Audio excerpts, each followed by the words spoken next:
find it frustrating that each power tool brand has its specific battery and charger? It's like they're all speaking different languages. But with PD Nation, we're breaking down those barriers. No more feeling locked into one brand's products. Now, you can mix and match tools from different brands hassle-free, without the headache of incompatible batteries or chargers. With PD Nation Universal Battery System, you're no longer restricted to just one brand like DeWalt, Milwaukee, or Makita. Without breaking the bank, you can now freely choose tools from different brands. One battery meets the needs of almost all power tools, allowing us to choose from a wider range of power tool brands. Whether I'm repairing cars in the workshop or making furniture in the studio, the PD Nation battery system liberates me from the constraints of brand-specific standards. All right, cool. Well, I think, this is definitely a good idea.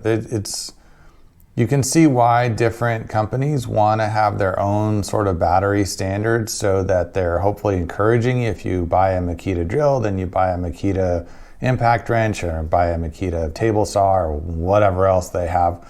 And you don't buy one from Skill and one from Makita and one from some other brand, and now you've got 3 incompatible batteries. So I get it from the manufacturer's standpoint why they would want to encourage each design to have its own compatibility that doesn't work with anything else. But from the user standpoint, you may not want to buy all of one kind of product. And so something like this is pretty helpful because you can now combine your batteries together and use whatever one has the most charge in it for whatever tool you need to use at the time. So I think it's definitely a good idea. It looks like it's gained some good traction on IndieGoGo, which makes sense. My only concern with any of these, small companies trying to do this, and I don't know, here's my other complaint is the name CEENR. Is that Ceener? I don't know. That's maybe not the easiest name to say or spell.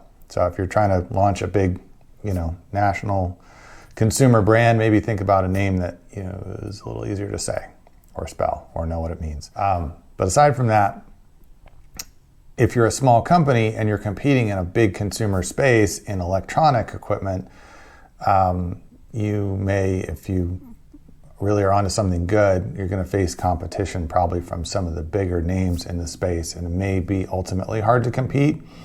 But hopefully they can, make a dent now, build some traction, get in, early on this compatibility issue and get a good number of consumers. I think it's not going to be the casual home user who only has 1 or 2 tools that's going to worry about this, but the professional user or the real die-hard shop guy who's got a ton of different things that they do in their home garage that's built out like a workshop. So from a marketing standpoint, actually, that may make it easier to target exactly who this is going to be a good fit for. But overall, I like the concept. I think anytime you can solve a problem and make people's lives easier, you're going to have some success. And these guys seem to have hit on something that I think is going to work out pretty well. So we'll see how it goes. But I like what they're up to.